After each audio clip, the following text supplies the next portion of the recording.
पुण्यामधल्या जीबीएसची केंद्रीय आरोग्य विभागानं दखल घेतली। 7 जणांची समिती केंद्राकडून गठीत। केंद्रीय समिती राज्याच्या आरोग्य विभागाशी संवाद साधणार। प्रदूषित पाणी प्यायल्यानं जीबीएसची बाधा होत असल्याचा संशय। मलेरिया नियंत्रणासाठी 25 कोटींची तरतूद करण्याचे मुख्यमंत्र्यांचे निर्देश। राज्यामध्ये गडचिरोली जिल्ह्यामध्ये मलेरियाचे सर्वाधिक रुग्ण। राज्यात फेब्रुवारीनंतर 8 ते 10 हजार पोलिसांची भरती होण्याची शक्यता। गृह विभागानं रिक्त होणाऱ्या पदांची माहिती मागवली, तर सध्या रिक्त पदांची बिन नामावली तपासण्याचं काम सुरू। सूत्रांची माहिती। राजकोट किल्ल्यावरील छत्रपती शिवरायांच्या पुतळ्याचं काम एप्रिलपर्यंत पूर्ण होणार। छत्रपती शिवाजी महाराजांचा 60 फुटांचा तलवारधारी पूर्णाकृती पुतळा उभारण्याचं काम सुरू।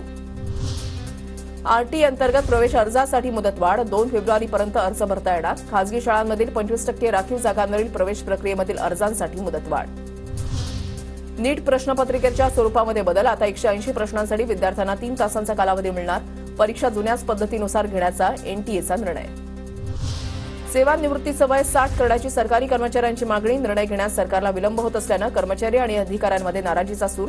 राजपत्रित अधिकारी महासंघातर्फे मुख्यमंत्र्यांना निवेदन।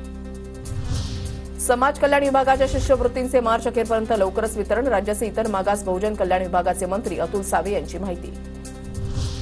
हमी भावानं सोयाबीन खरेदीमध्ये महाराष्ट्र अव्वल। मध्य प्रदेशला मागे टाकून महाराष्ट्रानं पहिला क्रमांक पटकावलाय। राज्यातून सर्वाधिक 7,81,447 टन सोयाबीनची खरेदी।